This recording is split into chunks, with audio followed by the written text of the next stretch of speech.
दोस्तों, गुरदासपुर में इस बार बहुत कड़ाके की ठंड पड़ती जा रही थी और समय गुजरने के साथ-साथ ठंड भी बढ़ती जा रही थी। अरे राकेश, इतनी ठंड में बाहर कौन चिल्ला रहा है? कोई तुम्हें आवाजें लगा रहा है, जाकर देखो ना। अरे, मुझे लग रहा है कि ये सेठ आज फिर से आ गया है और ये आज मुझे नहीं छोड़ने वाला। मैंने इसके पैसे देने हैं, वही मांगने आया होगा। न जाने इस सेठ से हमारी जान कब छूटेगी। इसने तो इस ठंड में भी इतना तंग कर कर रखा हुआ है। अच्छा रुको, मैं जाके बात करता हूँ इससे। और यूं राकेश बाहर की ओर जाने लगता है जहाँ पर सेठ खड़ा होता है। अरे सेठ जी, मुझे थोड़ी सी मोहलत दे दीजिए। मैं आपकी एक एक पाई उतार दूंगा, ये वादा है मेरा। अरे राकेश, ये तो तुम्हारा रोज के बहाने हैं। अगर मुझे आज पैसे नहीं मिले तो कल सुबह तक ये घर खाली कर देना, नहीं तो मैं तुम्हें घर से बाहर फेंक दूंगा। अरे सेठ जी, मुझ पर थोड़ा रहम खाइए। मैं अपनी पत्नी को लेके इस ठंड में कहाँ जाऊंगा। मेरा तो कोई ठिकाना भी नहीं कि जिसके पास मैं जा सकूं। मुझे मेरे पैसे चाहिए, सुन लिया तुमने? अगर कल सुबह तक पैसों का इंतजाम ना हुआ तो फिर ये घर खाली कर देना, आई समझ तुम्हें? ये सब कुछ बोलकर सेठ वहां से चला जाता है और राकेश परेशान वहीं पर खड़ा रह जाता है। थोड़ी देर बाद राकेश अपनी पत्नी से कहता है, अरे बात सुनो, हमें कल तक ये घर छोड़ना पड़ेगा। अरे ऐसे कैसे छोड़ना पड़ेगा? इतनी ठंड में हम कहाँ जाएंगे? क्या बात हुई है तुम्हारी सेठ से? सेठ ने मुझे ये कहा है कि अगर कल तक तुमने ये घर खाली ना किया तो मैं तुम्हें जान से मार दूंगा। फिर तो हमारे पास घर छोड़ने के अलावा कोई और उपाय नहीं है। हमें अब शायद यही करना पड़ेगा। उस रात गांव में बहुत ज़्यादा ठंड होती है और ठंड है कि कम होने का नाम ही नहीं ले रही होती। सब लोग घरों में आग जलाकर बैठे हुए होते हैं ताकि उनकी ठंड कम हो सके। मगर राकेश अपने घर में उदास बैठा होता है और ठंड से कांप रहा होता है। वो यही सोच रहा होता है कि आखिर इस ठंड में वो अपनी पत्नी को लेके कहाँ पर जाएगा।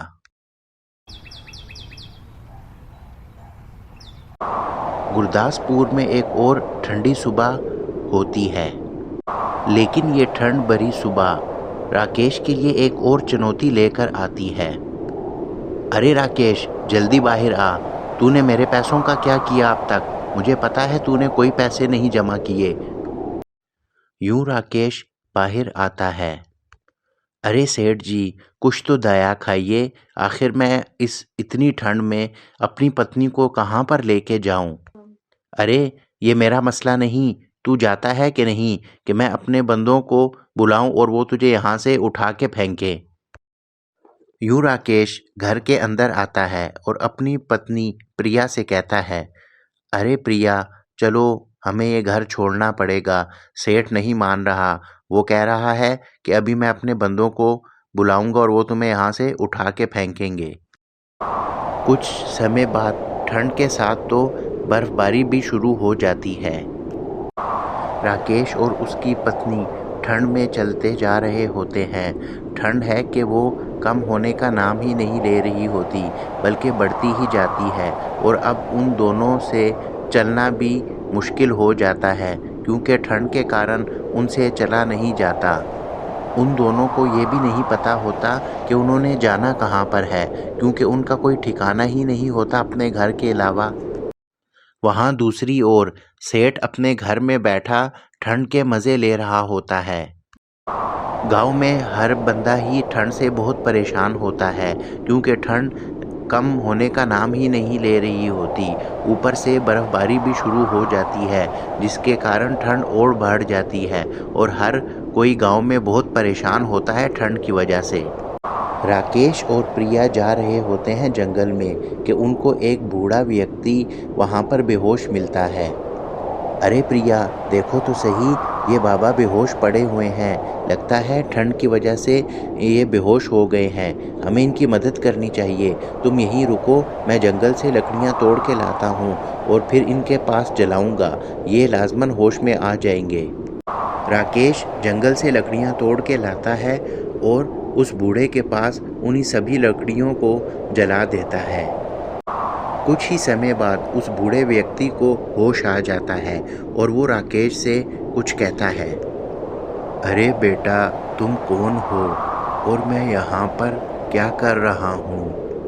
अरे बाबा, आप हमें रास्ते में बेहोश पड़े मिले थे, तो मैंने आपके पास लकड़ियाँ जलाई थी ताकि आप होश में आ सकें, और यूँ आप होश में आ गए।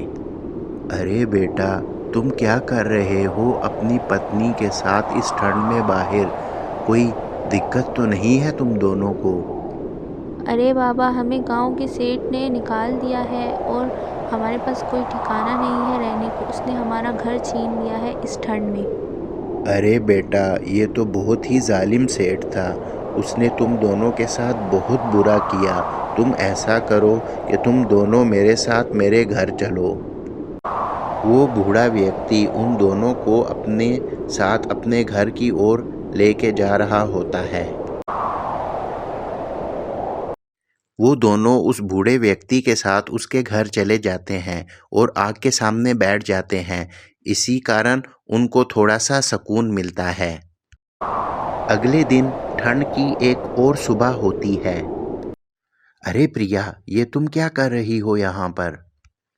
अरे, मैंने सोचा उन बाबा के लिए कुछ बना लूं। उन्होंने रात से कुछ नहीं खाया और उनकी तबीयत भी ठीक नहीं है। अरे, ये तो तुमने बहुत ही अच्छा किया। चलो ठीक है, तुम बनाओ खाना उनके लिए। वो बूढ़ा व्यक्ति प्रिया के हाथ का बना हुआ खाना बहुत ही स्वाद लेके खा रहा होता है, क्योंकि प्रिया ने बहुत ही स्वादिष्ट खाना बनाया होता है। कुछ समय बाद राकेश उस बूढ़े व्यक्ति से कहता है, अरे बाबा जी, मैं तो कुछ काम ढूंढने जा रहा हूँ। प्रिया यहीं पर है, अगर आपको कुछ ज़रूरत हुई तो उससे मांग लीजिएगा। मैं काम ढूंढ के आता हूँ। अरे ठीक है बेटा, तुम जाओ, कोई दिक्कत नहीं है। मैं प्रिया का खास ख्याल रखूँगा। राकेश काम की फिक्र में मारा मारा फिरता है, लेकिन उसको कोई काम नहीं मिलता। दूसरी ओर प्रिया बाबा के सारे घर के काम खूब दिल लगा के कर रही होती है। वो बूढ़ा व्यक्ति प्रिया के स्वभाव से बहुत ही ज़्यादा खुश होता है और प्रिया को कहता है, अरे प्रिया बेटा, तुमने तो मेरा घर बहुत ही खूब तरीके से चमका दिया है। अरे बाबा, आपका घर मैंने बिल्कुल साफ कर दिया है। अगर आपको किसी भी चीज़ की ज़रूरत पड़े तो आप मुझे आवाज़ दे दीजिएगा। ठीक है बेटा। राकेश घर आ जाता है। उसने बहुत कोशिश की होती है, लेकिन उसको कोई काम नहीं मिलता और प्रिया उससे पूछती है। अरे क्या हुआ, तुम्हें कोई काम मिला या नहीं? हम कब तक ऐसे बाबा के घर पर पड़े रहेंगे? ये तो अच्छी बात नहीं है। अरे प्रिया, मैंने तो बहुत कोशिश की काम ढूंढने की, लेकिन मैं कामयाब नहीं हो सका काम ढूंढने में। मैं कल दोबारा कोशिश करूँगा। गांव में ठंड और भी बढ़ जाती है और कम होने का नाम नहीं ले रही होती, और उसके साथ अब तेज़ हवाएं भी शुरू हो जाती हैं। राकेश और उसकी पत्नी खूब उदास बैठे होते हैं कि उसी समय वो बूढ़ा व्यक्ति उनके पास आ जाता है। अरे राकेश बेटा, क्या हुआ तुम दोनों को? तुम दोनों इतने उदास क्यों बैठे हो? अरे बाबा जी, आपको तो पता है कि हम दोनों के पास रहने के लिए कोई ठिकाना नहीं है और हम यहाँ आपके पास रह रहे हैं। मैंने आज बहुत कोशिश की कि मुझे कोई काम मिल जाए, लेकिन मुझे कोई भी काम नहीं मिला। बस इसी कारण हम दोनों उदास हैं। इसके बाद वो बूढ़ा व्यक्ति वहाँ से चला जाता है। थोड़ी देर बाद वही बूढ़ा व्यक्ति वहीं पर वापस आता है और उसके हाथ में एक खजाना होता है। राकेश उस बूढ़े व्यक्ति से पूछता है, अरे बाबा जी, ये आपके हाथ में क्या है? अरे बेटा, ये खजाना है। मैं इतनी धन दौलत का इस उम्र में करूँगा क्या, और मेरा तो कोई है भी नहीं। तुम दोनों मेरे बच्चों की तरह हो, तो इसलिए ये खजाना भी तुम दोनों ही रख लो।